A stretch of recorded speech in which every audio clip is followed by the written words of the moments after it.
If you've been here a while, you might remember a little while ago I did a video showcasing you some simple ways to cook the humble egg. And with Easter just around the corner, I thought it would be a fantastic time to bring some egg recipes back. But this time, we're stepping it up a notch. So today, I'm gonna show you 5 elevated but still approachable ways to cook eggs. So whether you're hosting some friends and family for Easter, or you just wanna impress yourself on a slow Sunday, there's something here for everyone. Now let's get cracking.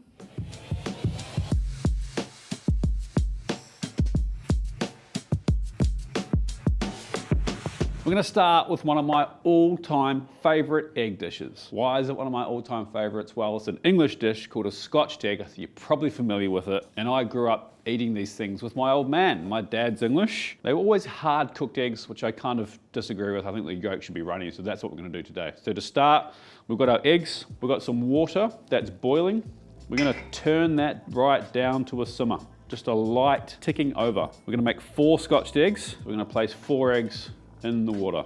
Oh, and then we're gonna save that one that I just broke for when we do our crumbing. I'm gonna set a timer for 4.5 minutes, and then we'll plunge them into an ice bath. All right, and then sausage. So you can either make your own sausage meat, but to be perfectly honest, if you've got a good butcher near you, I'd just go and buy some good quality sausages. There's 2 schools of thought. You can get like a coarse sausage, or you can get like a fine mince sausage like these are. The benefit of the sausages like this that are quite fine is that they're easy to shape, which is handy. So just pull the casings off them. And I think 1 sausage per Scotch egg is actually usually about the right amount. If you're gonna make your own sausage meat, then you can weigh it out. But this is a sage and apple sausage. Sage works really well with pork. Now we've got that ready to go. Set that aside.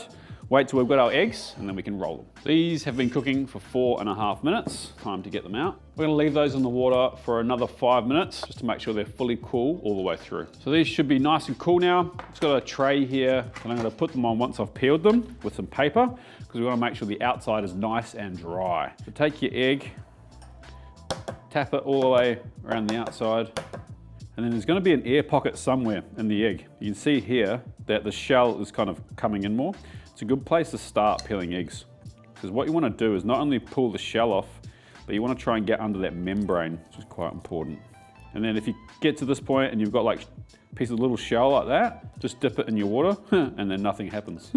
Dip it in your water and it should just come off. So the tricky thing is with Scotch eggs is you want the yolk to be nice and runny when you cut into it.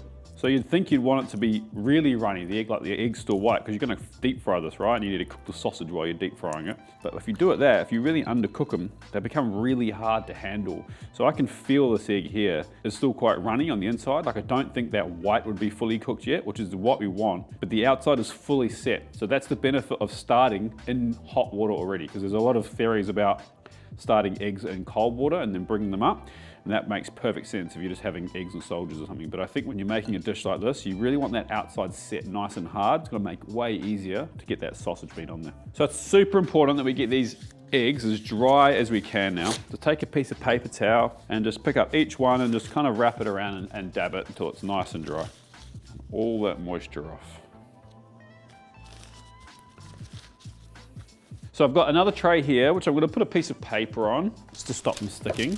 We're gonna wrap our eggs in our sausage meat now before we crumb them. Then we'll kind of chill them down for a little bit and then we'll crumb them and fry them. So there's a couple of ways you can do this. You can kind of roll it out. I've done that way before, and I think rolling it out on between paper makes a lot more sense if you're doing something like a black pudding Scotch egg, which is nowhere near as sticky. But when you're using sausage meat like this stuff should stick no problem. To the point where I suggest that you just oil up your hands a little bit. And that's gonna help you not have sausage meat stuck all over your hands. Take your sausage and form it into a meatball, like so. See, because I've got that oil, I'm not getting any stickage. And then, using our hands, just mold it out into an oval shape, as oval as you can. What we want is a really even layer of sausage meat all the way around the egg. So we've got that nice oval layer here.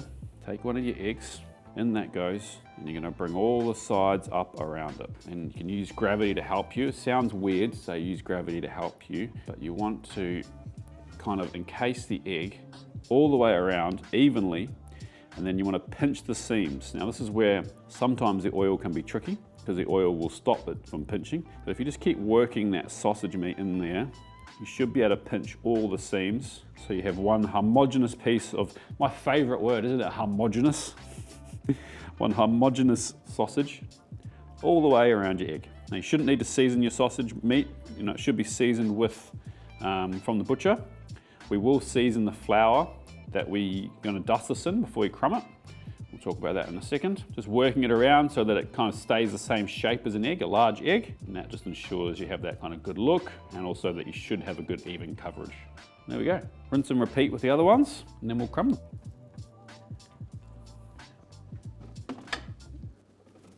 So for our crumb, or panko crumb, bread crumb, I mean, traditionally it's bread crumb. I like to use panko. I think they kind of have a better texture at the end, but pretty traditional style crumb, 3 stations. So we got egg. I think 1 will be enough, but we'll see. We're gonna season our flour with salt, decent amount of salt. Some black pepper, fresh ground black pepper, at 20 turns. A little bit of nutmeg. Nutmeg's pretty strong, so I reckon you only need about 1/4 teaspoon, and about a teaspoon of garlic powder. And I've got a spoon that's too big to fit in my jar.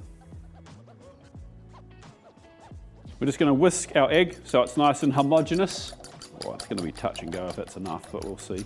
So we need another tray or a bowl to put these in once they're done. I like to take your plate and put just some normal panko on the bottom. What that's gonna do is when you place your crumbed Scotch egg on there, if there's any moisture, those breadcrumbs are gonna soak them up. So we've got our cold Scotch eggs from the fridge. When crumbing, always remember, 1 wet hand, 1 dry hand. So wet hand picks up the egg, places it into the flour. The dry hand pulls it out of the flour, dusts off any extra, places it into the egg. Wet hand, make sure it's completely covered in egg, picks it up. Dry hand takes a handful of breadcrumbs, egg goes in, breadcrumbs go on top. Dry hand, make sure it's completely covered in breadcrumbs. Now you can double crumb these, but I feel like then your breading becomes too thick for the ratio. So with eggs this size, I just a single crumb personally.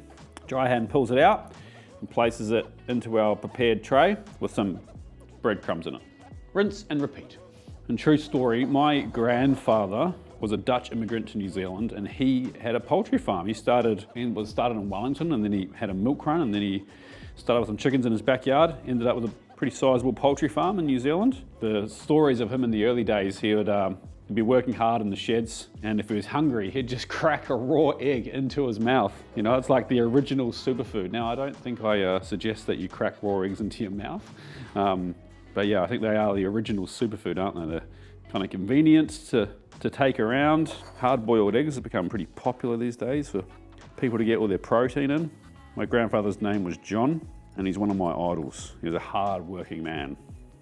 All right, now these are kind of ready for the fryer. You got a couple of options. You can place these in the fridge. I wouldn't suggest covering them if you're gonna leave them in there for too long. The condensation might build up and you might get soggy eggs. No one wants that. But leave them in the fridge if you want. Otherwise, you can fry them like this. But we're just gonna shove them in the fridge for half an hour. We'll get some oil ready and we'll fry up these delicious Scotched eggs. So our oil is at 180 degrees. You can kind of use whatever oil you want to fry. This is actually a blend. It's probably 75% peanut oil and 25% olive oil. I like the flavor of olive oil. If you just want to use peanut oil, canola oil, or you could use beef tallow, you could use duck fat if you really wanted to. 180 degrees. I think this is actually probably a little bit hotter than 180 degrees. Yeah, it's about 186, which is fine. So it's actually 190 almost. But the oil is gonna, as soon as these go in there, the oil is gonna come down in temperature. Don't overcrowd your pan. So cook them to the golden brown on the outside, and it's gonna take about 6 minutes, I'd say. Now what I'm doing is I'm just moving the oil around the pan. I'm not actually really touching the eggs here. What we're trying to avoid is a hot spot on the bottom. So if we move the oil around, we should get more even cooking. So once the outside have set, you can start to flip them around and move them. Again, that'll just aid in a nice even golden color all over.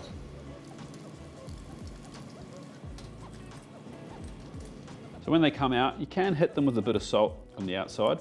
The reality is that often it just kind of bounces off, but it does help with absorbing any extra greasiness that might be on there. Guess you better try one. I find cutting them with these small serrated paring knives works the best. In an ideal world, we've got beautifully cooked sausage meat, a lovely cooked hard white, and a runny yolk. Let's see how good I really am. Not gonna lie, I'm pretty happy with that. Another little season. Now, it wouldn't be a Scotch egg without some brown sauce now, would it? Let's see how it's done.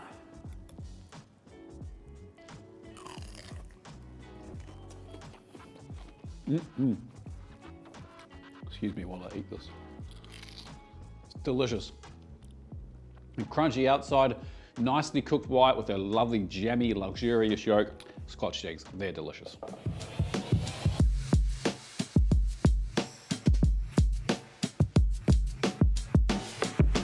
Next up, we're gonna make a Filipino dish called Tortang Talong. Apologies if my pronunciation's off. It's effectively an eggplant omelette. Now, it can be served just by itself with egg, or you can put like a pork mince kind of stir fry thing on top. I like it with the pork mince, but you could also just leave this out. So to start, we're gonna take our, we call these Lebanese eggplant or like a longer eggplant. We're gonna prick them about 5 times on each side, place them on a tray, lined with paper, and into a 180-degree oven for 30 minutes. Pull those out and let them cool completely. We're gonna cook our pork mince for the top. So take a fry pan, we're gonna get it nice and hot while we get everything else ready. Pretty simple. We're just gonna have 1 onion, which we're gonna dice. Got 3 garlic cloves here. Just gonna crush them. Run our knife through it. Once our pan's hot, some neutral flavored oil. Then we're just gonna saute our onions with a pinch of salt. 1 to 2 minutes, the onions have softened. We're gonna add our garlic. Another minute just for the garlic to open up. We've got some pork mince, and that goes, just break it up with your spoon. Another pinch of salt. Once our pork is nicely broken up, we've got 1 tablespoon of oyster sauce, and that goes. Just stir that through, and then turn the heat off. All right, leave that to one side to cool. So our eggplants have cooked, they've come out of the oven and they've completely cooled. Now what we need to do is to peel the skin, and it should just peel off pretty easily once you kind of get it going. We want to keep these top parts on, but we want to kind of peel all this dark skin off underneath. Sometimes it helps us to give it a little score at the top. So we end up with this beautifully peeled and cooked eggplant. Oh no, I've scored it too much. We'll just put that to the side. So we'll leave those to one side. We're gonna take some eggs and we're gonna beat them. So this is for 2. So a portion of eggs, I think, is 2 eggs. So I'm gonna put 4 eggs in this bowl. Oh, we might as well do all 3. 6 eggs in. Season the eggs with salt and some pepper. And give it a good whisk. So we're gonna put a large pan over a high heat. Let that, make sure it's nice and hot. We're gonna get that thing hot. So we got our pork mince from earlier. That's kind of room temperature now, which is good. Just pour a little bit of this egg mixture in, maybe half an egg's worth. Stir that through. Divide that into 4, because I was supposed to cook 4, but I broke that one. We'll take a plate. I'm gonna pour 1 and a bit eggs worth of egg mixture on here. Just eyeball that amount, it's fine.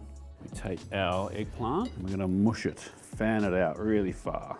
So it should look like the roots of a tree, lots of branches coming down.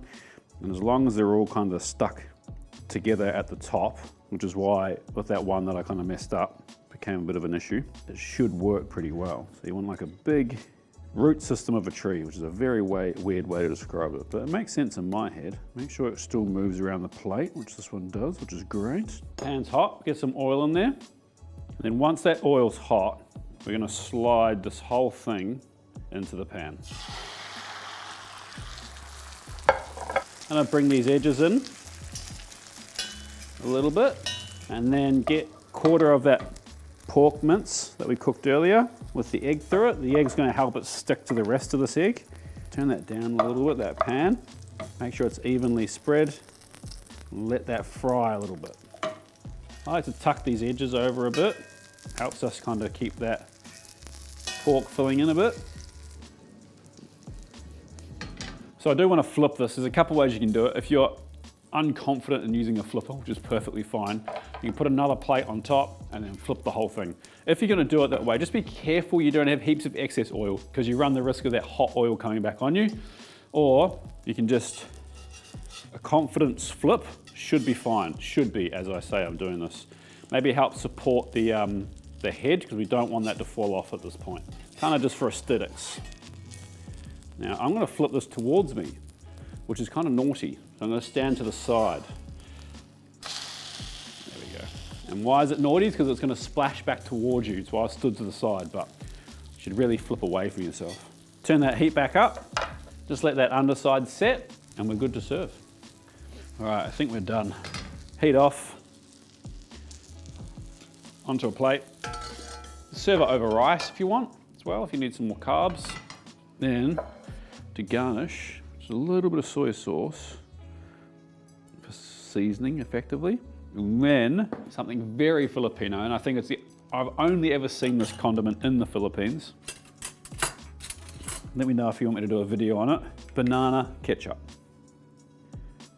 So there you go, the famous Filipino eggplant and egg omelette, Tortang Talong. Lovely. Rich, sweet and savory. Bit of tartness coming from that ketchup as well. It's easy to see why this was voted one of the best egg dishes ever. Definitely make this one.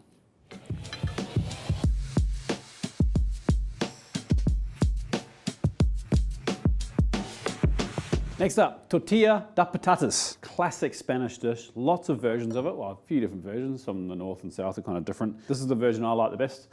Caramelized onions, confit potatoes, we've got confit slices of potato and olive oil, and then we have the eggs, mix everything together. We're gonna kind of set it so that it's crispy on the outside, like a little bit golden on the outside, lovely and runny in the middle. Kind of a fun one to do. Take your time, a few things to get through. It's important. Time is part of the process. Onions, I'm going to slice them really fine.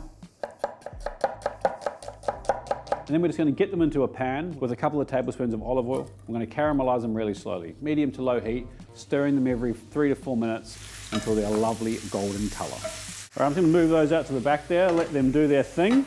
Potatoes. We need a kilo of potato, sliced very thin. It's going to get some water. And you want like a medium waxy potato. You don't want like a super starchy potato. You don't want like a too much of a waxy potato. An all-rounder, which we have commonly in the shops here, works really well. Slice them really thin into water. I'm just trying to get some of that outside starch off them. I think it's another version of this I saw the fellow guys do, where they basically make like potato crisps and do it, which was interesting. So now our potatoes are sliced in water, just mix them around a bit, just to make sure all that surface starch is off. And drain them into a colander. We've got a couple of nice clean tea towels. These don't need to be like bone dry, but try and make sure you get most of the moisture off. It's also probably a bit safer too, because you're gonna put these in oil in a second. So just lay them out. Another tea towel on top, nice and dry. I wonder if we could use a salad spinner for this. Intrusive thoughts from Andy. Spread them out a bit more. I'm just going to season these with salt. The reason we do this here is so we can try and get it evenly seasoned. Now I've got a large kind of saute pan here. Potatoes will go in. Stunning. Have I left any behind? Yes, I have. So we've got olive oil here, and we want just enough olive oil to kind of cover your potatoes. So that was about 600 mils of olive oil. I'm going to turn the heat on medium, and then we're going to turn it down low. We're going to confit these for about 10 minutes in the olive oil. Now, I know that's a lot of olive oil. It's not going in the dish. You're not going to eat it all. We're going to pull it back out, and you can still use it. Now, you can't use it for like dressings and things like that. You can still use it for cooking, anything like that. So pull it out, strain it, keep it in your fridge. It's perfectly fine to use. Okay, so we're going to break our eggs into a bowl. So we'll feed 4 people. So we're going to use 8 eggs. Just keep an eye on your potatoes. Make sure you're stirring them frequently. Otherwise, you're going to have the ones on the bottom sticking and cooking faster than the ones on the top. I'm trying to control the temperature. We don't want to fry these. We just want to confit them or cook them through slowly. So oil shouldn't really be much hotter than about 130, 140 degrees. So take a whisk and just whisk your eggs until they're fully homogeneous. Really important that we have one fluid mixture here. We don't want whites and yolks separate. So when you stream it, it should be one continuous stream. You shouldn't get like a big blob or like any part sticking to it. So it's been about 12 minutes and our potatoes are fully cooked. I'm going to pull them out of the spider, drain off as much oil as we can, and place them into a bowl. Then we're just gonna set them aside and just let them cool down for about 10 minutes. We don't need them cold, but we don't want them still as hot as they are now because we're gonna mix it through the eggs soon. And we don't want the eggs to scramble as soon as they hit the potato. All right, we're ready to go. We've got our lovely caramelized onions here, which have gone cold, which is fine. So once they cooked for about 45, 50 minutes, just nice and slowly, we let them cool right down. We've got our potatoes, they've been cooled down for about 10 minutes now. We've got our eggs that we've beaten up. Not like that, beaten. Pan. Now, if you have a very, very, very well seasoned cast iron pan, you can attempt to do it in that. However, I like these ceramic coating pans. I think that they are kind of, it's like one of the only dishes that I will bust this pan out for. Some of these, like if I'm doing like a French omelette or something like this. So I've preheated the pan as well. It's all gonna happen pretty quickly. We're gonna add our onions to our potatoes. Small pinch of salt. I'm gonna pour our eggs over. Stir everything together. Make sure we're well mixed. The onions are nicely mixed in there. All the potatoes are mixed. So our potatoes are cooked. We're just trying to set the eggs. It's important as well because there's still a little bit of heat in those potatoes. So don't walk away from this potato now and just leave it because it will start slowly cooking the eggs, which is what we want to do, but we want to do it in the pan. So pan's nicely preheated. We're gonna have 1 tablespoon of olive oil. Spread that around. Now we get everything in here. Okay, now at the start we can kind of mix this a little bit and turn that temperature of that pan down a little bit. It's a bit hot. Then after maybe 15, 20 seconds, we want to stop mixing it. Start kind of folding these edges over. It's going to help us when we go and try and flip this. So this pan is on as low as it can go now.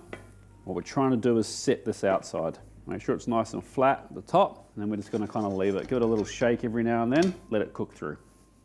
So it's looking good. We're not sticking to the sides. Our middle is still lovely and runny. It's exactly what we want. The tricky part is to flip it. Okay, so now what we've got to try and do is flip this, and you can see here, this is still super runny in the middle, which is what we want. But flipping it's quite tricky. So what we're going to have to do is we're going to put a plate on top of it. We're going to flip the whole thing over and we're going to slide it back in. And it's all going to go seamlessly well. You can see here the outside is set. That's what we're looking for. The middle, if I push it here, I'm not suggesting you do that, it's still runny. So I'm going to turn the heat off. The other thing to be careful with is there's obviously all this excess oil. We don't really want it on you because it's hot. And I put a little bit of oil on this plate and just evenly spread it out, especially around the lip. We want this frittata to slide back off here. Plate goes on top, tea towel on there, and you've got to be swift and confident. Pan back down, slide it back in. Give it a little shimmy, tuck it back into bed. Okay, I haven't turned that pan back on and this is ready to come out. It's literally been maybe 45 seconds since I flipped it. You can see that it's coming off easily. And we want this side up. We don't want to flip it again. So edge it out onto your plate. There you go, Tortilla De Patatas. I'm gonna cut this open and see how well I've really done.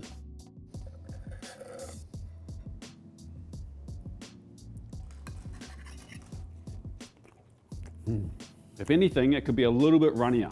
I think that's just down to slower cooking and being more patient with it. But for literally 4 ingredients, salt, potato, onions, and eggs, that's a delicious dish.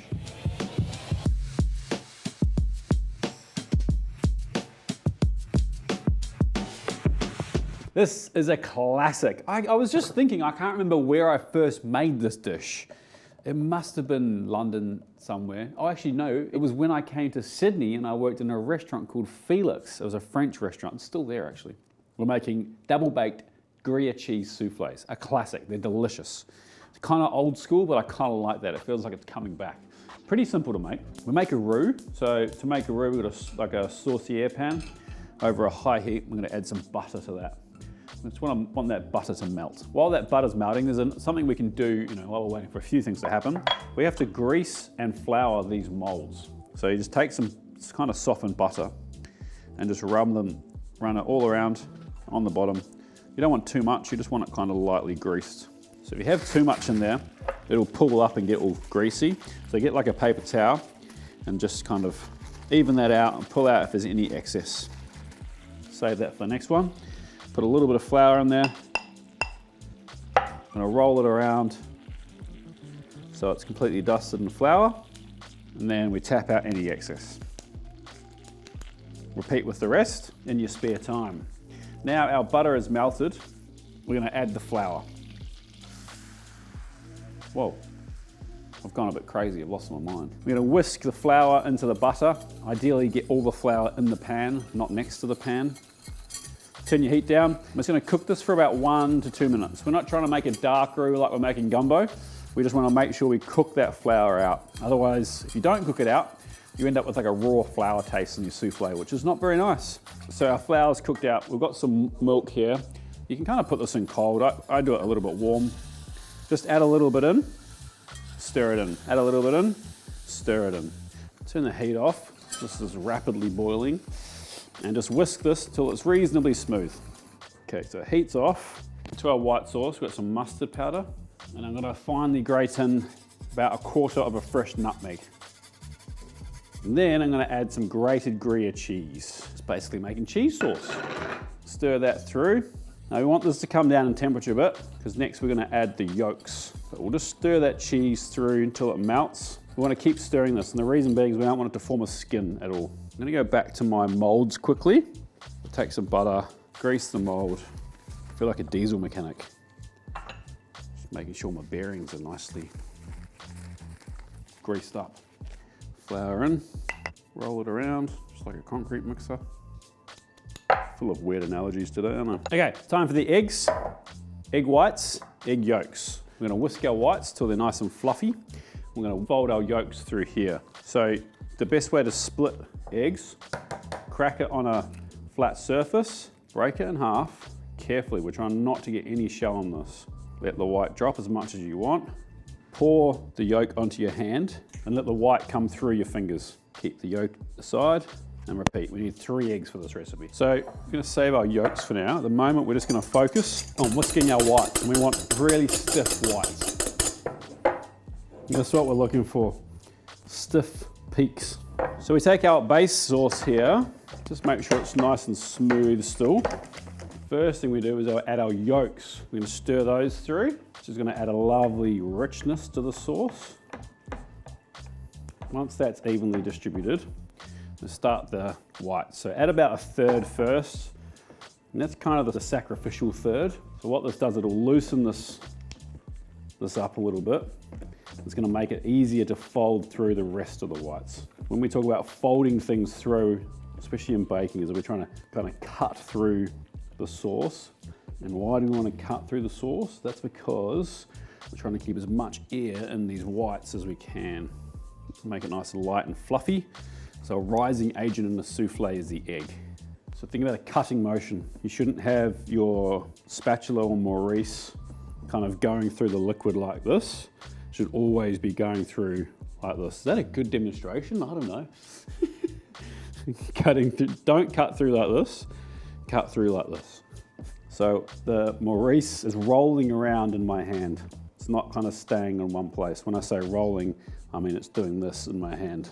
As I'm turning, it's kind of going with the flow. Go with the flow, man. Also, don't be like too obsessed with making sure everything's like perfectly kind of mixed in. It's like kind of pancakes, like just enough is right. Cool, that's what I'm looking for. You can see in here, there's still a little bit of white, but that's okay. They'll sort itself out. And you'll see the consistency, or notice the consistency is completely changed. We've got our ramekins. We're gonna fill them up most of the way. We're just gonna evenly distribute the souffle mix across all of them. So I'm just gonna clean off the edges. The reason it's important, it doesn't really matter about the top. We're not serving these in these dishes. These are gonna rise. So you don't want any obstruction. If that starts to rise and it hits something, like a bit of caked on egg, like there, it's gonna stop it from keeping going. So, all right, to the oven. So my oven's on 180. I'm just gonna pull this one out for the time being, so we've got space. I'm gonna pour in some boiling hot water very carefully, and you want them about at least 1/3, if not halfway up the ramekin. Keeping in mind when we put that third one back in, it will keep rising. Back that one goes. I'm gonna set a timer for 25 minutes. We're looking for them to be lovely and puffed and golden on the top. All right, it's been 25 minutes, looking good. Just gonna carefully pull these out. Bit of a hot spot in this oven by the looks of it, because these two have risen more than these two, but that's okay. They'll be cooked on the inside and they are gonna go back in the oven. So we're gonna really carefully take this out. This has still got hot water in it, so be careful. So like I was saying, we are gonna cook these again. So we want them to chill out a bit. Just let them sit in there for a few minutes and then we'll pull them out and let them chill, for another 20, 25 minutes before we turn them out and move on to the next step. All right, it's been about 25 minutes and these have come down in temperature. They're still warm, but they're not cold. So there's two ways you can do this. You can do this like we're about to do it now, where they're still warm. They're gonna take a little bit less time in the oven for the second cook, or you can do it ahead of time. Cool them down completely. So pull them out of the ramekins, put them in a tray like this, line with some paper, cool them down in the fridge covered, and then you're gonna repeat this step from what we're about to do now. Just keep in mind it's gonna take a little bit longer when they're in the oven, as opposed to how long it's gonna take us now. So what we're gonna do is get a little palette knife. These should come out, and if you kind of just shake this, you'll see them rolling around, and if you've done it properly, they should just pull away pretty nicely from the edge. Use your hand to kind of support it, turn it out, and place them into our oven-safe dish. And I just got some pouring cream here. I'm gonna pour it all over the top and around the outside. Around the outside, around the outside. And then I got some more Gruyère cheese. We're just gonna go over the soufflé itself, and especially on the cream with the Gruyère cheese. You can be a bit bougie here and load this up. So what's gonna happen when we put these in the oven, the soufflés will soufflé again, they'll rise again, and they'll get all puffy and delicious. And they should like double in size effectively, and all this cheese will go all golden brown and delicious. Then it's pretty important that you get them to your guests really quickly after that. Time is the killer of soufflés. They'll just keep deflating, and they look really impressive the moment they come out of the oven, and then as soon as time goes by, they're looking less and less impressive. So don't put these into the oven until you know you're 20 minutes away from serving them.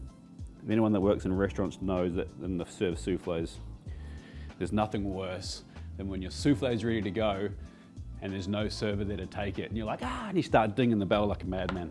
So into the oven at 180 degrees, and they're probably gonna take 20 minutes, maybe 22 minutes, because they're not that cold. If they were cold, they'd take more like 25 to 27 minutes. Whose idea was it to make 5 recipes today? It's been 25 minutes. Let's see how they look.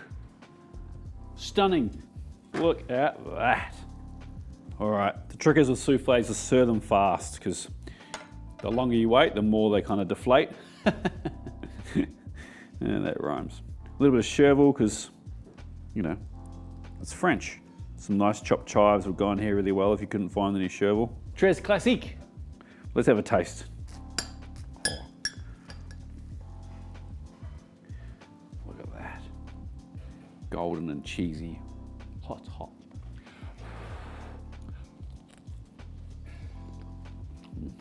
It's delicious. Rich, cheesy, savory, great textures, like really soft in this area. The cheese goes nice and crispy on the outside. That's a great little dish. But I got one more trick up my sleeve. Let's make a little egg-focused sweet. That's hot, don't touch it.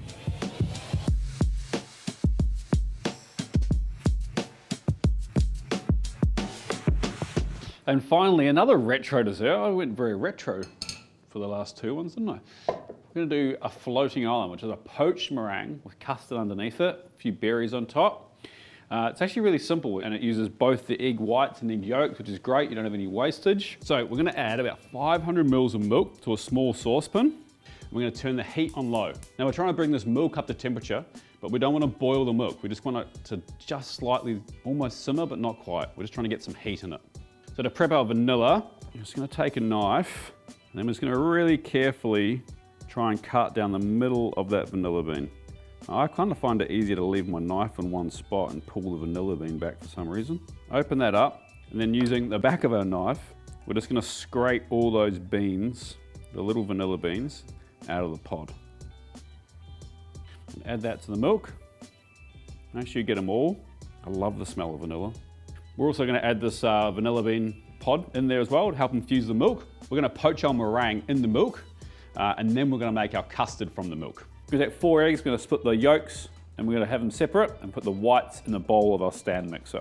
And hot tip, use 2 bowls. Put the whites in here,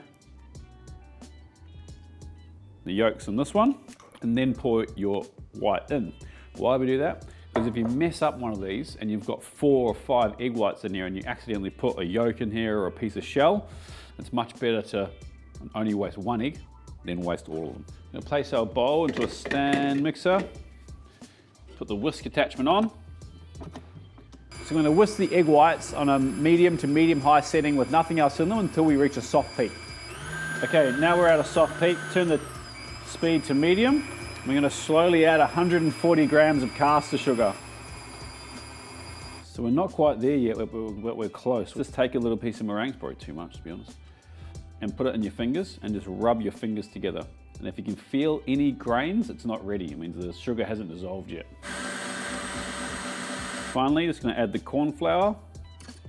Mix that.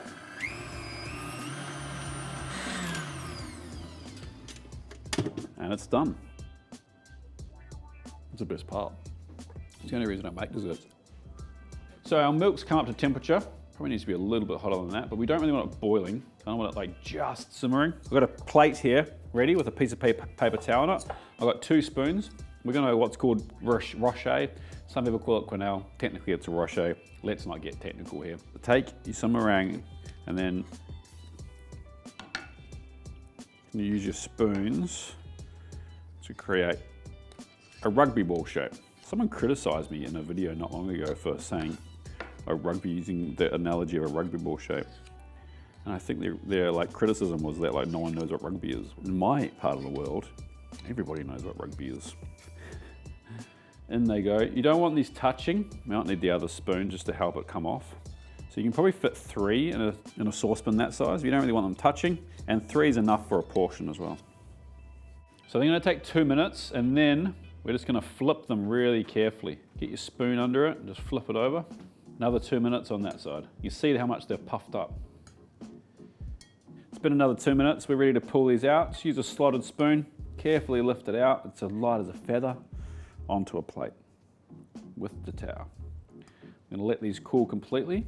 I'm gonna make 3 more anyway. And then we'll make a custard out of this milk. Maybe I can get some nicer rochers this time. Those ones are pretty ugly. So our meringues are poached. We're just gonna let them chill out the side. We're gonna strain our liquid. We want about 300 mils of water to make, of milk to make this custard. Strain it because it usually gets a bit of a skin on there and you make a mess because you're pouring it everywhere. And you don't want the vanilla bean in there. I'm gonna get a clean saucepan. So we've got our milk back into a clean pot. Bring that back up to a simmer.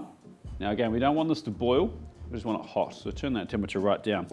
Got a new bowl here, got our yolks from earlier, in they go, and 40 grams of caster sugar. We're gonna whisk, and we're gonna whisk our sugar and our yolks until they're a nice pale color.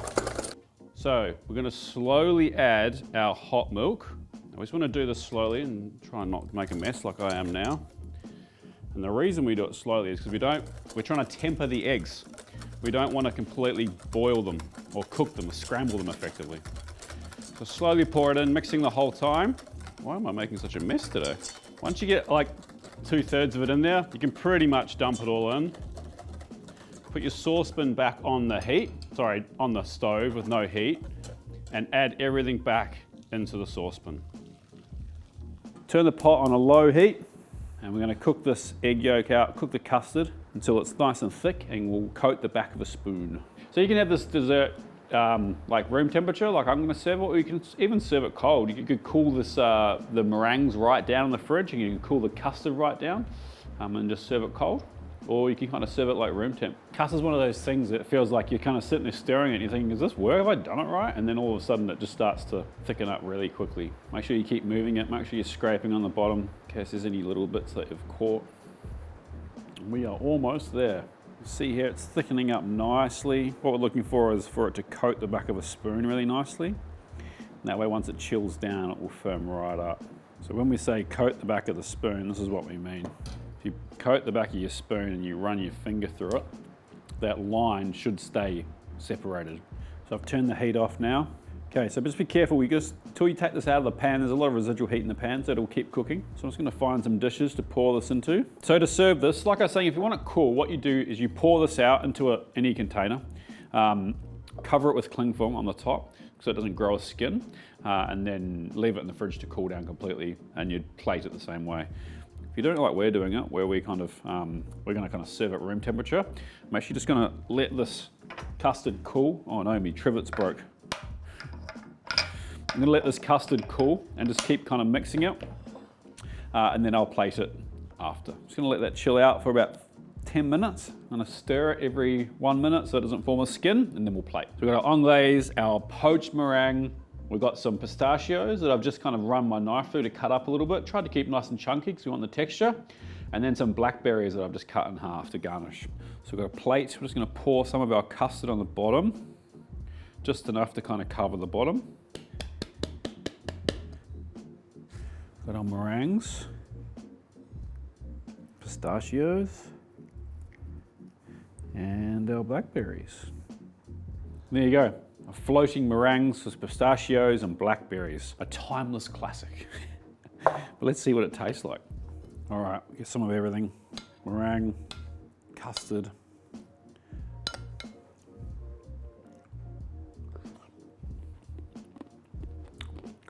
It's delicious.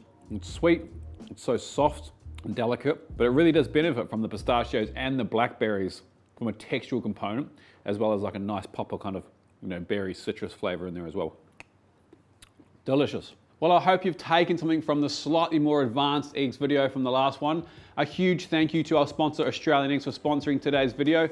Like this video if you took anything from it, subscribe if you're not, and we'll see you next week for another recipe. Peace.